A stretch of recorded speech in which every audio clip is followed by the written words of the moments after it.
The halls of the Gu Corporation were silent, the marble floors gleaming under the dim nightlights, like the surface of a frozen lake. I walked quietly, my heels making only the softest clicks.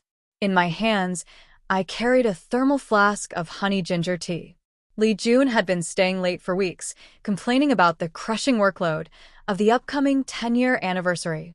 As his wife, I felt it was my duty to be his silent support, the boring, stable harbor he always said he needed. I reached his executive office on the 45th floor. The door was ajar, a sliver of light spilling into the hallway. I was about to push it open when I heard it, a sharp, gasping intake of breath, followed by a low, masculine chuckle that I recognized instantly. It wasn't coming from the desk. It was coming from the balcony. I set the tea flask down on the mahogany side table, my heart beginning to hammer a frantic rhythm against my ribs. I walked toward the floor-to-ceiling glass doors. The curtains fluttered in the night breeze. I stepped out into the shadows of the terrace, the city lights of the metropolis shimmering like a billion cold diamonds below. There, pressed against the cold steel railing, was my husband. And in his arms was Lin Xia, his loyal secretary. "Jun, stop," Lin Xia giggled, her voice thick with a playful malice. "What if your perfect wife walks in? She's probably home right now knitting you a sweater or something equally pathetic." Li Jun didn't stop.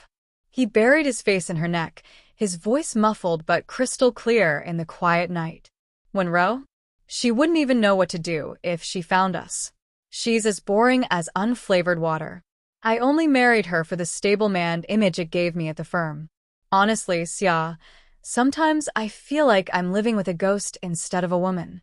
"A boring, invisible ghost," Lin Xia mocked, her eyes glinting as she looked over Li Jun's shoulder, straight at me. I felt the world tilt. Every sacrifice I had made, leaving my own career to manage our home, the late nights waiting for a man who didn't want to come back, the quiet smiles I forced when I was lonely, it all shattered. "Is that what I am to you, Li Jun?" I asked, my voice trembling but loud enough to break the silence. "Unflavored water?"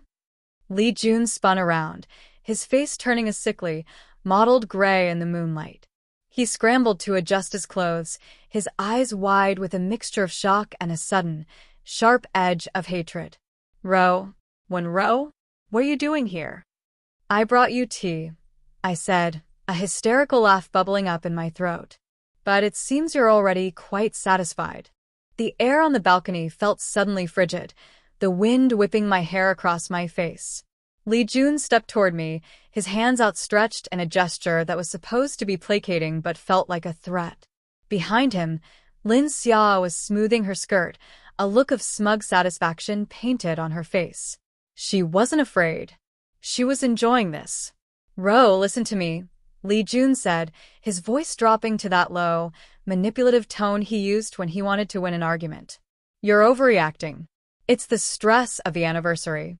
Xia and we were just blowing off steam. You wouldn't understand. You don't work in this world." "I understand that you're a liar," I said, stepping back toward the railing. The height was dizzying, the city streets below looking like glowing veins of lava. "I understand that I wasted 5 years of my life on a man who thinks I'm pathetic. I'm leaving you, Li Jun, and I'm taking my half of everything." At the mention of half, Li Jun's expression shifted. The panic vanished, replaced by a cold, calculating rage. He knew that if I divorced him now, his reputation at the Gu Corporation would be ruined, and his finances would be gutted. "You aren't taking anything," he hissed. He lunged forward, grabbing my shoulders. "Let go of me," I screamed, struggling against him. "Jun, someone will hear," Lin Xia whispered, her voice finally showing a hint of fear. "She's going to ruin everything," Li Jun barked. He shoved me hard. He didn't mean to kill me. At least, that's what I tried to tell myself in that split second, but his strength was fueled by desperation. My heels caught on the edge of the drainage grate. My center of gravity shifted. I felt the cold air rush up to meet me as my back hit the railing, and then there was nothing but gravity. "Wenro." Li Jun's voice was the last thing I heard, a strangled cry that sounded more like a curse than a plea. I fell. The lights of the city blurred into long, golden streaks. The wind screamed in my ears, stripping the breath from my lungs. Strange, the things you think about when you're dying. I didn't think about my childhood or my wedding. I thought about the tea flask. I hoped it didn't break. Then, there was only darkness. Whistle. The sound was a shrill, piercing needle that dragged me upward through layers of suffocating black silk. I gasped, my body jerking violently as I sucked in a breath so deep it felt as though my lungs might burst. My hands flew out, clawing at the air, expecting to feel the cold, rushing wind of a 45-story drop. Instead, my palms slammed onto the smooth, polished surface of my mahogany desk. I sat frozen, my chest heaving, the rhythm of my heart a frantic, uneven drumming against my ribs. I waited for the pain. I waited for the impact that would shatter my bones and silence the scream trapped in my throat. But the impact never came. The air was sweet, smelling of the expensive lavender candle I always lit when I worked, and the sharp, spicy aroma of sliced ginger. I wasn't cold. I wasn't falling. I was in my home office, the soft blue wallpaper glowing under the warm light of my desk lamp. "No," I whispered, my voice a ragged, broken thread. I clutched my throat, my fingers trembling as they traced the line of my neck, then my shoulders, then my chest. I was whole. I was warm. I was dry. The kettle in the kitchen continued its relentless, high-pitched whistle. A wave of vertigo washed over me. I gripped the edges of the desk until my knuckles turned white, the reality of the room clashing violently with the memory of the balcony. I could still feel the phantom pressure of Li Jun's hands on my shoulders. I could still hear the mocking laughter of Lin Xia as she watched me tumble into the abyss. I grabbed my phone, my thumb nearly slipping off the glass as I swiped it awake. The date glared back at me in bright, digital clarity. November 12th, 9:45 p.m. "It's today?" I breathed, the words barely audible over the sound of the kettle. It's before I left." I stood up, my legs feeling like they were made of water.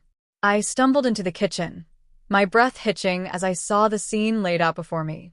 There, on the granite counter, sat the thermal flask. Beside it was a small jar of organic honey and a neat pile of ginger slices I had prepared with such loving care. In my previous life, the one that had ended in a scream, I had looked at that flask with a sense of pride. I had thought, Li Jun will be so touched that I thought of him.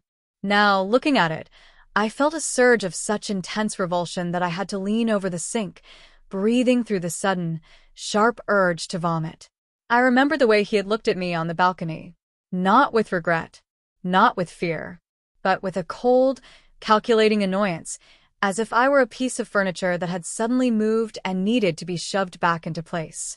"She's as boring as unflavored water," he had said. I looked at the ginger. I looked at the honey. The boring, stable harbor had been preparing a remedy for a man who was busy mocking her while he pressed his secretary against a railing. "I am not going back to that balcony," I said to the empty kitchen. My voice was stronger now, a low, steady vibration of fury that started in my gut and radiated outward. I reached out and snatched the thermal flask. With a sharp, decisive motion, I flipped the lid and poured the hot water down the drain. It hissed as it hit the cold metal, steam rising to cloud my vision. I grabbed the plate of ginger and dumped it into the trash, followed by the jar of honey. "I'm done being the tea bearer," I whispered. I walked back into the hallway, catching my reflection in the gilded mirror. My face was pale, my eyes wide and shadowed with a grief that hadn't yet been allowed to settle, but the boring woman was gone. The woman who sought approval in the form of a hot drink was dead on the pavement of the 45th floor. I looked at the clock. 9:55 p.m. In 10 minutes, I was supposed to get into my car. In 45 minutes, I was supposed to die. I needed an ally. I needed a shark to kill a snake. I reached for my coat, but I didn't grab the sensible knit sweater Li Jun liked. I grabbed a structured, black blazer that made my shoulders look sharp and a pair of heels that felt like daggers. "I'm not bringing you tea tonight, Li Jun," I said, my gaze hardening as I looked at my reflection. I'm bringing the Emperor. The drive to the Gu Corporation headquarters was a blur of neon lights and screeching tires. Every time I braked, I felt the phantom lurch of my body tumbling over that railing. My hands were clamped so tightly onto the steering wheel that they had gone numb, but I didn't care. I was racing against a clock that only I could see. The building loomed over the city like a monolith of black glass and steel, a monument to the power of one man.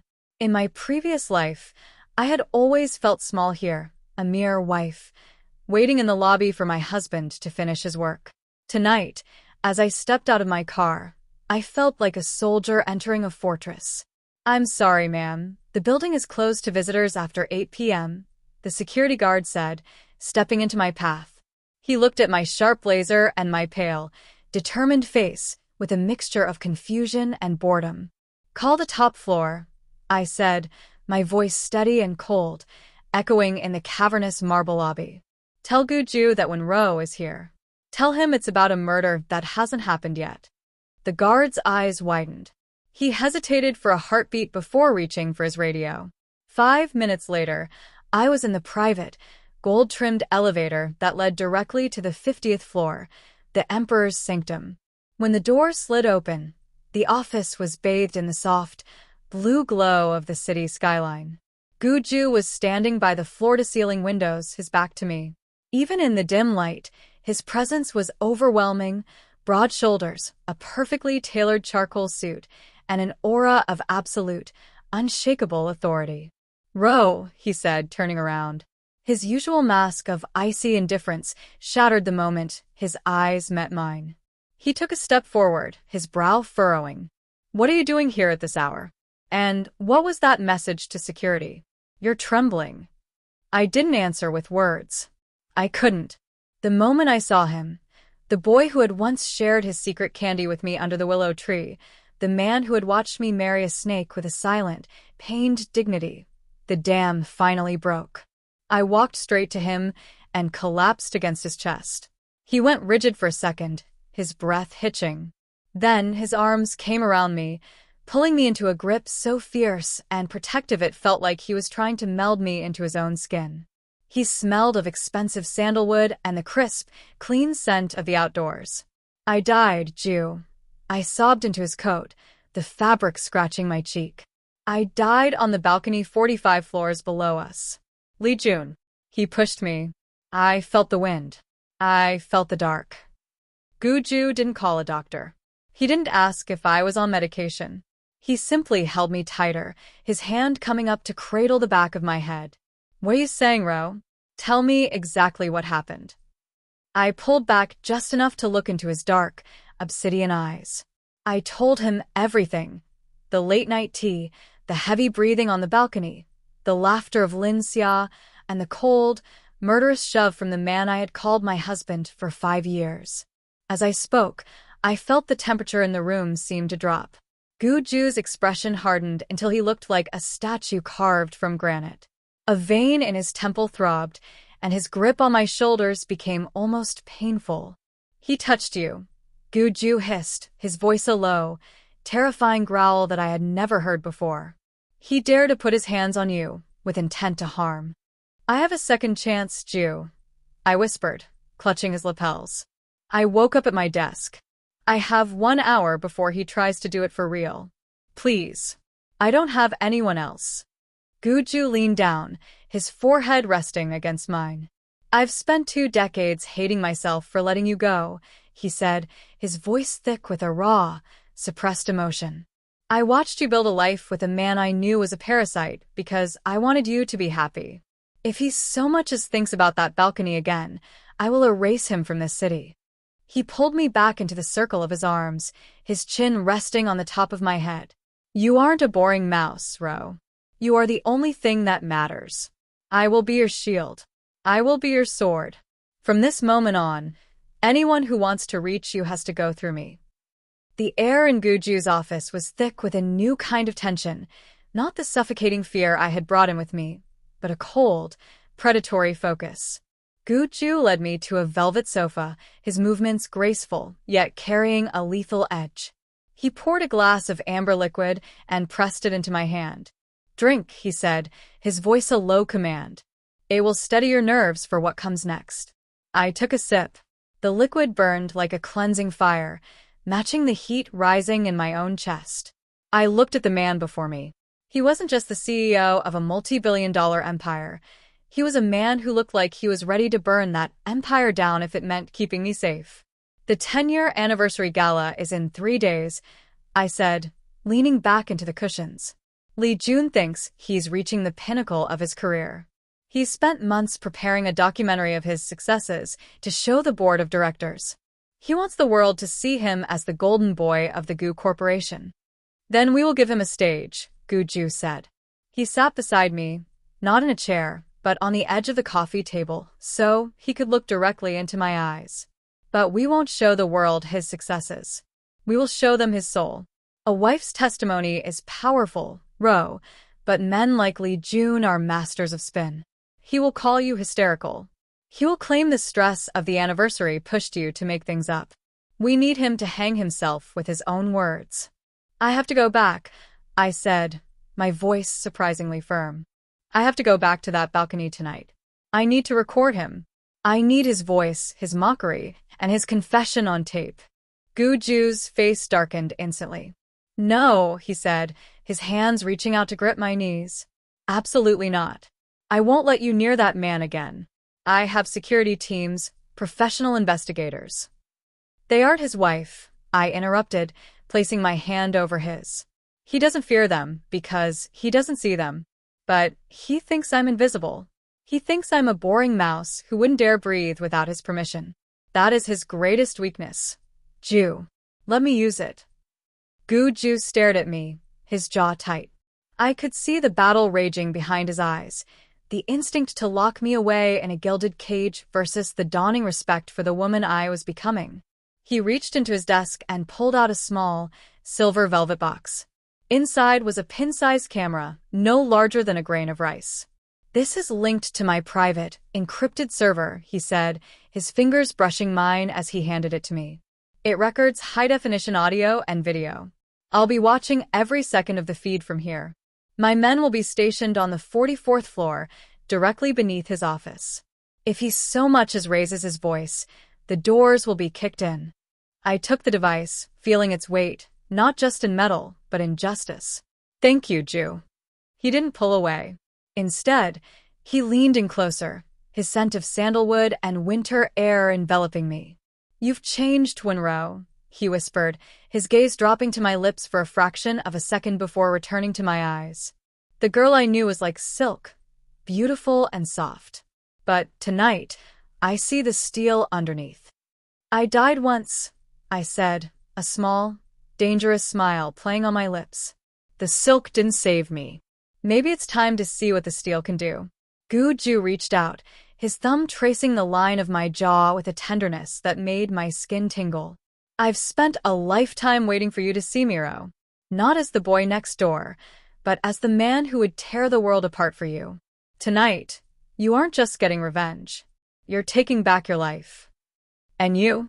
I asked, my heart giving a strange, hopeful flutter. "I'm just the shield," he said, his voice dropping to a low, fervent rumble. "And I have no intention of letting anything, or anyone, break you ever again." The elevator ride down to the 45th floor felt like descending into a tomb I had already occupied. Each floor the digital display ticked off was a heartbeat, a drumroll toward the moment of my greatest failure. But as I felt the tiny weight of the pin camera against my collar, I realized I wasn't alone. 50 floors above me, Gu Ju was watching. He was my eyes in the dark, my silent witness. The door slid open with a soft, predatory hiss. The hallway was exactly as I remembered, dimly lit, the air conditioning humming like a distant swarm of bees. I walked toward Li Jun's office, my heels hitting the marble with a sharp, rhythmic clack, clack, clack. I didn't try to be quiet this time. I wanted him to hear me coming. I wanted the boring mouse to arrive with the thunder of a predator. I pushed open the heavy mahogany doors. The office was bathed in shadows, the only light coming from the moon and the distant neon glow of the city filtering through the balcony curtains. I could hear them before I saw them. That same, sickeningly familiar heavy breathing and the low, sharp giggle of Lin Xia. I walked toward the balcony, my heart hammering, but not with fear. It was the adrenaline of the hunter. I stepped through the curtains, the cold night air hitting my face like a slap. "Is that the plan, Li Jun?" I asked, my voice cutting through their intimate whisper like a serrated blade. "Wait 6 months until the boring little mouse has an accident." The reaction was instantaneous. Lin Xia let out a strangled shriek, scrambling to pull her blouse together. Li Jun spun around, his face a pale mask of shock that quickly curdled into a dark, ugly fury. He looked at me as if I were a ghost that had dared to haunt his perfect evening. "Monroe," he spat, stepping toward me. "How long have you been standing there? And what the hell are you talking about?" "I heard everything, Li Jun," I said, standing my ground near the railing. I made sure to tilt my head slightly so the pin camera on my collar had a clear, wide-angle view of his snarling face. "I heard that you only married me for my family's connections. I heard that you think I'm pathetic. And I heard that you're planning my accidental death to save your precious career." "You're hallucinating," he hissed, his eyes darting around the empty terrace. He took another step, his hands balling into fists. "You've been staying home too long, Ro. You've lost your mind. Give me your phone. I know you're recording this." "It's not on my phone, Li Jun," I said, a cold, slow smile spreading across my lips. "The whole world is watching you right now. Or at least, the only man who matters in this building." "Give it to me," he roared, lunging forward. He grabbed my shoulders, his fingers digging into my skin with the same bruising force I remembered from my death. He shoved me toward the railing, his face inches from mine, his breath smelling of expensive scotch and betrayal. "You think you're so smart," he whispered, his voice a jagged edge of madness. "Who's going to believe you? You're a nobody. I'll tell them you attacked me. I'll tell them you jumped." "I wouldn't be so sure about that," a new voice boomed. The balcony doors were kicked open with a thunderous crash. Before Li Jun could react, 4 men in tactical gear swarmed the terrace. They moved with a terrifying, silent efficiency. Li Jun was ripped away from me and slammed face-first onto the cold stone floor, his arms pinned behind his back. "Get off me," Li Jun shrieked, his face pressed against the tile. "Do you know who I am? I'm a senior executive." "You're a criminal," Gu Ju said, stepping through the curtains. He didn't look like the brother Ju of my childhood. He looked like an ancient god of retribution. He walked straight to me, ignoring the chaos, and pulled me into his arms. He checked my shoulders where Li Jun had gripped me, his eyes burning with a dark, protective fire. "Did he hurt you?" he asked, his voice a low, vibrating rumble. "I'm fine, Ju," I said, leaning into his strength. "I have the evidence." He said it all. Gu Ju turned his gaze toward Li Jun, who was now sobbing on the floor. "I saw everything, Li Jun," he said, his voice dropping to a whisper that was more terrifying than a shout. "I saw you touch her. I heard your plans. You won't just be fired. I'm going to make sure the world is so small for you that there's nowhere left to hide." As they dragged Li Jun and a trembling Lin Xia away, I looked out at the city. The wind was still cold, but I wasn't falling. I was standing next to a mountain. The grand ballroom of the Intercontinental was a sea of shimmering silk, expensive cologne, and the low hum of the city's most powerful people. Crystal chandeliers dripped from the ceiling like frozen rain, casting a brilliant light over the 10-year anniversary gala of the Gu Corporation. In my previous life, I would have been wearing a modest, pale dress, standing 3 steps behind Li Jun, making sure his drink was full and his ego was stroked. Tonight, I was the one who drew every eye in the room. I wore a gown of molten gold that clung to my curves like a second skin, the fabric catching the light with every step I took. Beside me, Gu Ju was a pillar of dark, commanding elegance in a custom black tuxedo. He didn't just walk, he owned the floor beneath him. His hand was draped firmly around my waist, his thumb tracing small, possessive circles against the small of my back. Are you ready for this, Ro? He whispered, his voice a low, intimate vibration against my ear. I've been ready since the moment I hit the pavement, I said, my voice steady. Li Jun was across the room, surrounded by a group of junior executives. He looked remarkably composed for a man who had been hauled off a balcony in handcuffs 3 nights ago. His lawyers had managed to get him out on bail, and he was arrogant enough to show up tonight, thinking he could still spin the narrative. He caught my eye and had the audacity to smirk, raising his glass as if we were sharing a private joke. He still thinks he's the hero of the story, I said, my jaw tightening. Let him enjoy his last 5 minutes of relevance, Gu Ju said, his eyes narrowing as he looked at Li Jun. The higher he climbs, the more spectacular the fall. The lights dimmed, and the master of ceremonies stepped to the podium. Ladies and gentlemen, to celebrate our decade of excellence, we have a special documentary prepared by our very own Li Jun, highlighting the dedication and values that drive our firm. Li Jun stepped onto the stage to a polite smattering of applause. He looked out over the crowd, his chest puffed out. Thank you, he said into the microphone. This firm is built on loyalty. It's built on trust. And tonight, I want to show you the heart of that commitment. The giant LED screen behind him flickered to life. It began with the standard corporate montage, handshakes, skyscrapers, and growth charts. But after 30 seconds, the screen glitched. A sharp, static hiss filled the ballroom. Suddenly, the image shifted. It wasn't a graph. It was a high-definition night vision view of a balcony. The room went deathly silent. On the screen, Li Jun's face appeared, pressed close to Lin Xia. The audio was crystal clear, amplified by the ballroom's state-of-the-art sound system. I only married her for the image, Li Jun's recorded voice boomed, echoing off the gold-leafed walls. She's as boring as unflavored water. I need her to stay the quiet little mouse for 6 months, then she'll have an accident. A collective gasp ripped through the audience. I watched Li Jun. He froze, his hand still gripping the podium, his face turning a horrific, ashen white under the stage lights. He looked like a man watching his own execution. The video continued to the moment he lunged at me, his fingers clawing for my neck. The documentary of ruin ended with the footage of him being pinned to the floor by security, screaming like a cornered animal. Is that the loyalty you are referring to, Li Jun? Gu Ju's voice rang out, cold and resonant. He stepped forward, pulling me with him into the light. This is a setup. Li Jun shrieked, his voice cracking. That video is fake. Ro, tell them.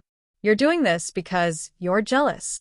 I stepped out from under Gu Ju's protective arm, walking toward the stage. The crowd parted for me as if I were royalty.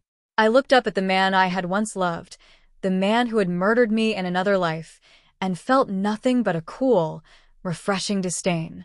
You called me boring, Li Jun, I said, my voice carrying to the back of the room without the help of a microphone. But you forgot one thing. Even unflavored water can drown you, if you're not careful. Gu Ju signaled to the back of the room. Security, escort the former executive out. And notify the authorities. We have the full, unedited confession of premeditated harm. As the guards dragged a struggling, cursing Li Jun from the stage, Gu Ju walked up behind me. He didn't care about the cameras or the hundreds of shocked socialites. He wrapped his arms around me, his chin resting on my shoulder as we watched my husband's career and life crumble into dust. The mouse is gone, Ro, he whispered. Welcome to the throne. Chapter 8. The Empress's New Life. The silence that followed Li Jun's exit was the most beautiful sound I had ever heard. It wasn't the heavy, suffocating silence of my previous life's office, nor was it the terrifying vacuum of the fall. It was a clean slate. The guests began to whisper, a low hum of shock and awe that rippled through the ballroom, but for the first time, I didn't care what they thought. I wasn't the executive's wife anymore. I was Wen-ro. Gu Ju didn't leave my side. He led me away from the bright lights of the stage and toward the private terrace of the penthouse suite. The air here was cool, but it didn't bite. The wind didn't scream. Is it over? I asked, my voice barely a whisper, as I leaned against the stone railing. I looked down at my hands. They were steady. The trembling that had defined my existence for the last 3 days had finally vanished. It's just beginning, Ro, Gu Ju said.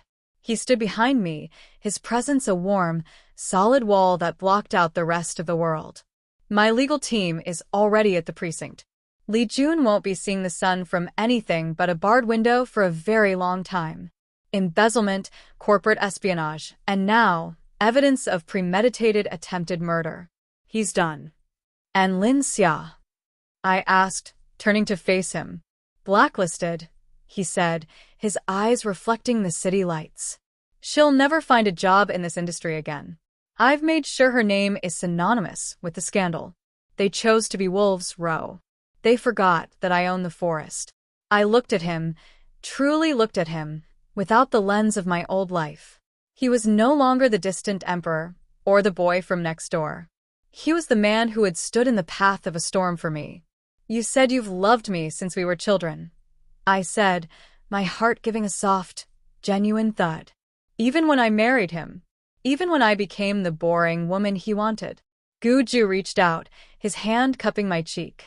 His thumb brushed over my skin with a reverence that made my breath hitch. You were never boring to me, Ro, he said, his voice dropping to a low, husky rumble. I watched you dim your light for a man who didn't deserve to sit in your shadow. I watched you turn into a ghost because you thought that was what love looked like. It nearly killed me to stay silent, but I promised myself that if you ever reached out, I would never let you go again. I reached out. I whispered. And I caught you, he replied. He leaned down, his lips pressing against mine in a kiss that tasted of freedom and forbidden hope. It wasn't a desperate grab or a cold, calculated move. It was a slow, deep promise. In that moment, the memory of the 45-story fall finally faded into nothingness. I wasn't the girl who hit the pavement. I was the woman who had learned how to fly. So, what happens now? I asked, pulling back just enough to see the small, rare smile on his face. Now, Gu Ju said, taking my hand and leading me back toward the light of the ballroom. You take your place. I'm opening a new design division at Gu Corporation. I want you to head it. No more shadows, Ro. I want the world to see the fire I've been watching for 20 years.